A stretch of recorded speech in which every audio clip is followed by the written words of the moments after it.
Good morning. This is Rising Coaches Member Spotlight, the largest coaching tree in basketball where your logo or level does not define your importance. Right now, for just $8 a month, using promo code May 2023, you can become a member of Rising Coaches for more relationships, development, and opportunities at risingcoaches.com. I'm your guest host for today, Blake Cochran, head men's basketball coach at Fort Scott Community College, and today's guest is Coach Alex. Alex, can you go ahead and introduce yourself and talk about your coaching career a little bit? For sure, and thanks for having me on, Blake. So I started coaching right after I got done playing basketball in college. So I played 1 year of college basketball at Concordia University, Wisconsin, and I didn't really play too much. I was on the JV team, and a couple years before that, I had multiple concussions, so I won a year. So I was like, it's time to move on to something else. But I still want to be around basketball. And a lot of people when I was growing up was telling me I should get into coaching because they felt like I was, a smart basketball player. Like I knew a lot about the game. And I reached back out to my old high school coach. He let me come on as a volunteer freshman assistant. So starting off at the bottom. And I just, I loved it. I fell in love with, interacting with the players, helping them grow. And I started out at my old high school for 3 years as a freshman assistant. And after that, varsity coach got let go. And I ended up getting a job at a different high school in the area where I was the head freshman coach and got a chance to, actually apply a lot of the stuff that I've been thinking about, all the years, be in the seat, do all the X's and O stuff, help the players grow in that aspect. And then after that coach left, I stayed on for 2 years and I was the head JV coach for 2 years. And also, when I was the head freshman coach, I also doubled up as varsity assistant. So I showed up to all the varsity practices. And then this past year, we parted ways with the high school I was at. So I'm currently in between jobs.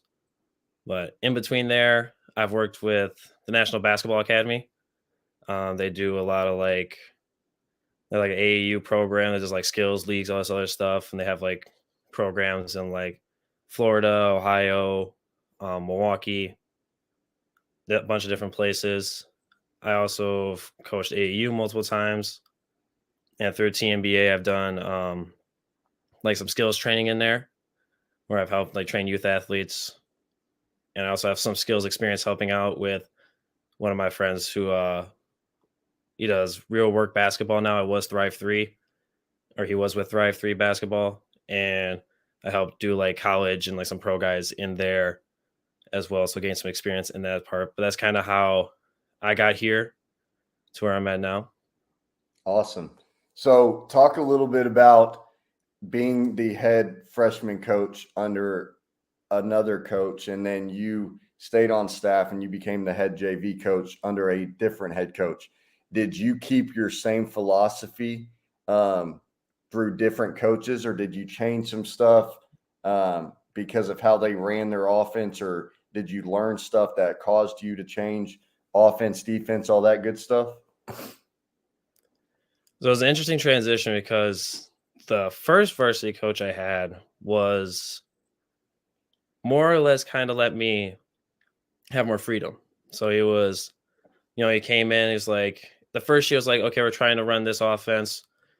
And it was actually something I already had ran and I did like. So it was kind of natural progression there. I felt comfortable. And then then after that first year, he was kind of he wanted to switch back to his other offense that he used to run. But then he let me still do the old offense that we did last year and kind of just have more freedom to kind of explore myself as a coach and kind of develop my own way of doing things. So I would occasionally run some zone defenses. He didn't really run a ton of zone, but he didn't mind it because I wasn't every single possession wasn't a zone. I still did man. I still taught the stuff that he wanted to have them do at varsity. And so it was kind of nice in that aspect where he had to let me have my freedom in this area where I can just grow and expand myself as a coach. And then when the new guy came in, he was a little more or by the book. Like he wants everybody doing the same thing, like his way, which I did. I had to adjust in that aspect. But in terms of like, maybe like philosophy of like I played a little bit faster than the new varsity coach did. So I held some stuff over and occasionally I would run certain things to mix it up that I used to run. But for the most part, it was an interesting transition having to deal with the two philosophies of the head coaches, and that like one wanted like was kind of more okay with the freedom, the other one wanted it by the book, and so having to adjust to how Yeah. he wanted his program ran was an interesting adjustment. Yeah, definitely. Can you talk about what you learned through that transition? Because that's happened to a lot of people in the coaching realm. So can you talk about that transition and how that helped you as a coach today? I think it's learn you have to be open to new ideas, and while it's good to have your own ideas and offer the suggestions, you can't take it too personally when the head coach doesn't necessarily want to go with it, because the second varsity coach, I would offer stuff where I would say things and it may not have came off the correct way. So Mhm. I've learned that I got to be more like it's better to first learn exactly what like he wants, and then probably just like explore that realm and then offer some suggestions maybe. Well, after fact, I don't feel like I answered that pretty well, but No, it's yeah, that's good. I know, there's a lot of coaches, and not everything's, correct, incorrect. But, I do know there's coaches that they're doing every drill, they're doing stuff like that. And then there's some coaches that let assistants pretty much run everything. And so I think it's really good. I've dealt with some situations like that where you get to do everything you want to do, and then go from there. So, um, as the freshman coach, I know you probably have some funny stories coaching freshmen. What's the best story you have from coaching that team? um so I think probably like the best one that always comes to mind was I did like this 3-on-3 tournament like at the end of the season just for kind of fun, and it was probably the best team I had on freshmen, and they're super competitive. Like they would say the craziest stuff to each other to the point where it's like you're like I'm like whoa, like you guys got to relax a little bit. But one of the kids, it was for game point, and he was like 30 feet from the hoop, and dude was pressing up on him. He throws the ball off his face, catches the ball back, shoots it for three, and then knocks it down. And I think it was like the championship game of the 3-on-3 tournament. And it was just like the most insane thing. I'm like, and they hugged it out afterwards. I'm like, I don't know if I could hug it out after that. That's like the most disrespectful thing I've ever seen. Yeah. But I've heard some last year, the freshman coach had some funny stuff go on, but I don't know. It's more like on the not positive side. Definitely. Yeah, you sound like a bruiser with all the concussion. So I definitely agree that I don't know if you would have just hugged it out afterwards. Definitely uh, not. did have you used that play after seeing it? Did you use that the next year with the JV team? Did you try to hit the ball off someone's face and use that in the game? Oh, for sure, for sure. Um, talk about your favorite drills that you've learned through coaches or stuff that you've watched, maybe through Rising Coaches or at a convention. Mhm. So I think one thing that I really like is like the guy I would help train the pros with. He would do drills that it was like basically like one on one with a screener, but in different situations. So he would do traditionally with like the pro guys, it'd be more like ball screen. So excuse me, sorry. He would you would have one guy start at like half court with a defender, and then you have either a coach or another player setting the screen. And it was basically just like one on one from there. But his constraint was that you couldn't go inside the paint to like shoot a layup. So it'd have to be outside the paint jump shot, or maybe like a floater or something along those lines. So it'd help you like working on like the reads, but while taking away all the extra noise. So it's kind of a live thing. So you can read, like, if he goes underneath the screen, flip the screen and come back the other way. If he goes over the top, you can either get into a jump shot or you can snake it. So it's kind of like working against like a drop coverage in that aspect. And I kind of like took that and did like off ball stuff. So it's one on one with the screener with off ball screens, working on setting up and all that. I really like doing those to kind of like help, um, develop the decision making aspect.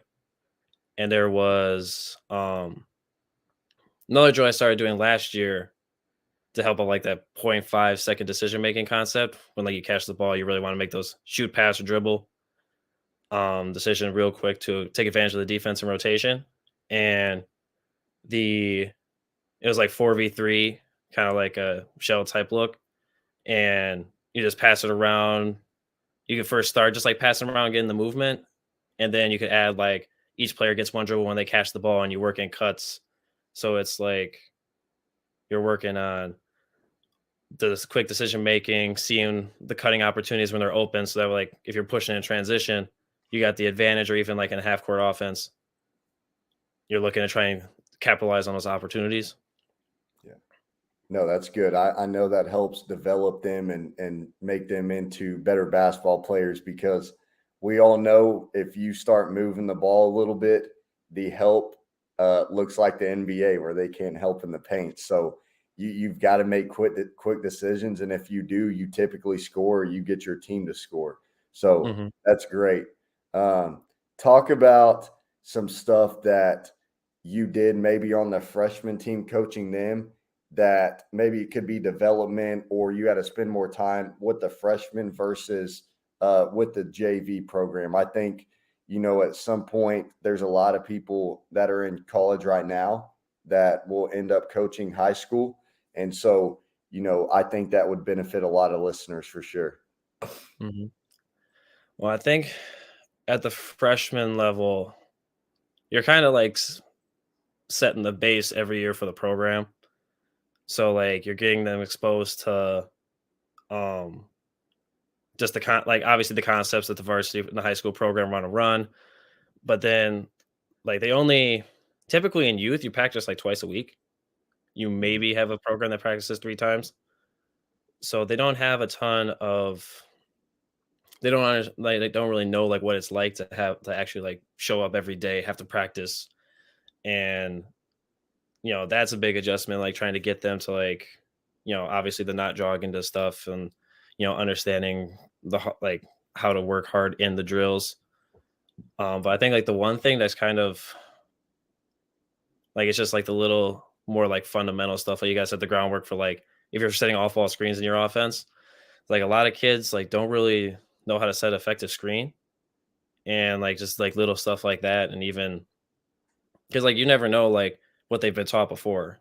So you always have to come in with the mindset that like, come with like a blank slate. Like you show them like you can't assume they've all been taught jump stop, like different footwork on like pivoting and all that stuff. So like, you got to kind of hit all that basic points, like even the screening, delivering effective passes. Like it's just some stuff like that where you may not think you have to coach it, but then you do have to coach it. Mhm. Definitely. That's good. I even to this day with some of my players, I still have to do form shooting with them. Hey, you got to come see me for 20 minutes a day. Your shot looks like it hurts still. So we've got to do some stuff. And I think it doesn't matter what level. I know I've talked to some NBA shooting coach, and they're doing stuff that I did as a middle schooler. And Hmm. so I think at all levels, at any time, basketball is all relatable. Decision making, fundamentals, all that stuff. You're never going to stop coaching that stuff. So that's great. That helps. I know the varsity down all the way. So um, I know you talked about kind of the transition you're in right now, and Mike McCarthy, the football coach, talked about his year. Just studying the game was so beneficial to him. And so, can you touch on how this has helped you as a coach prepare you for the future? Hmm. Yeah. So I, it's obviously learned some lessons from like my experience after switching over varsity coaches Yeah. that will definitely benefit me going forward in terms of like interacting and all that stuff with like new coaches and other things. But then like in terms of like knowledge that like growing as a coach, like I definitely started like getting into basketball immersion a lot. You know, like Chris Oliver, like all his stuff. That's where I kind Yeah. of got some of the ideas for different drills that I've started to use in practice.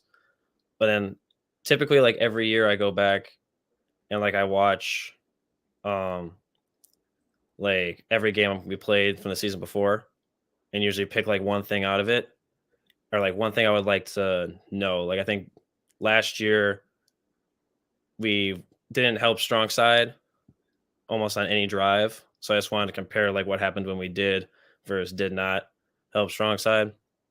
So just finding something like that. I did like a passes per possession kind of breakdown.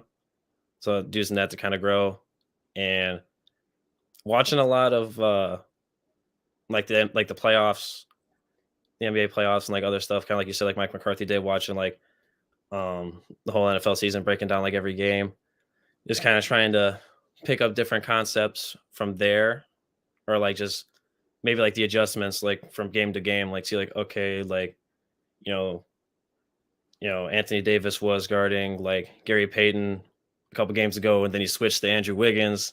Yeah. Like the different like adjustments they're doing there, and how the Warriors were trying to get them to switch on to the matchups that they wanted, and just help like being able to spot those adjustments, and also like maybe having ideas I can carry over for later when I Definitely. find a new position. Definitely. I know that's going to help tremendously with everybody. Um, we switched our defense completely up in the middle of the year, and it was something that uh, we did no middle, not helping strong side corner. You're denying. We're just keeping everything over there, and so it was causing our 5-man to get in foul trouble every game. And he's 6'10". I had Power Fives call me about him, and I had to sit down. How can we keep him in the game? Because if he's not playing, we've got to do stuff extremely well. How else can we be successful? So I sat down and looked at every team in our conference, their 3-point shooting percentage, which wasn't great. So we switched a pack line in the middle of the year. I've never taught it. And so I think it's important to see stuff like that. I know you talked about seeing strong side versus maybe denying. What's kind of your philosophy after studying it a little more? What do you like more, denying or helping out of that? I think it probably depends, like the level, like high school level. There's not necessarily going to be knockdown 3-point shooters in Mhm. that spot, so you could probably help a little bit more. But I've always been a proponent of jabbing at the ball and then recovering back. Yeah, Like if you show on the drive early and then you recover back to the shot, and it could still get a contest on it. Because if you stay there too long, then it's like anyone can hit like a wide open standstill three. yeah, absolutely. When we switched it, I sat our team down in the locker room and I was like, guys, this is what's going on. We've got to fix it. We got to get better. And so I think that was the best thing I could have done, because I told our assistants there's going to be some people that are going to bat their eye maybe and be like, Coach, you said we are never helping out of the corner because it's the highest percentage three in basketball, besides, uncontested one is ball side corner. And so, can you talk about something that's happened like that with your team, maybe that you've had to change something or you've had to change something for a player maybe to benefit him or the team? I got two. One was like an individual game, and then one was kind of changed my whole philosophy on one thing. I guess I could start with that one first. So, really good team I had. We had two losses on the year, and one of them was to a team that we beat by 30 the first game. And we went to double overtime, and both times we went to overtime. This kid who never, I watched a ton of games on him, never hit like a three. He didn't hit a three on us the first game, and didn't hit a three on us that game until that shot. So we were down. The first one we were down, we were up three, and I didn't foul. And then he comes down and hits a shot over our best defender. And then the second one, we were, I think we were up 2, but he was like a pretty poor defender. So we probably could, or free throw shooter. So we probably could have fouled him and got away with it. But then he hit a pull up 3 over 2 of our guys. And basically that was the game. So I'm definitely big time foul up 3. Okay. Definitely big time proponent of that. And then there was a time, my first year as a head coach, we were down 22-2 to start the game. And we ran like a 5-out offense. And we weren't getting anything out of it. Like they're getting through our screens. Driving lanes weren't there. So we, at practice, all the teams in our conference ran a 4-out, 1-in. So we would do it at practice like every day as kind of like getting ready, like a shell drill type look, but it was like more live. So I was like, at halftime, I was like, okay, we're just going to put our big kid, because we had a kid who was like 6'3", odd freshman. You're going to go on the block. You're going to go opposite. You can come post up sometimes. We're just going to go 4-out, 1-in, run the same stuff. And we came back. We cut it to like 1 with like a minute and a half left. And we lost by 5. So. Wow. I bet that was a fun game for sure. Yeah. We had a game this year, first conference game of the year. They've got 2 pretty good guards. One ended up shooting like 40% from 3. The other one shooting like 20s. And so I'm like, guys, when this guy goes out, we're going zone because he's a really good driver. He can't shoot threes. Well, he decides that at Fort Scott is his favorite gym to shoot at, and he hits 3 threes in a row. And our players are looking at me like, Coach, did you watch any film or what? I'm like, I had to call a timeout, guys. He's having the game of his life. Like, he's after the third one, he's looking at me like bumping his chest, doing all this. So luckily we ended up winning the game, but it's just funny how sometimes that happens. Before we kind of wrap stuff up, what's the best advice you've received from a coach and advice you want to share to the listeners?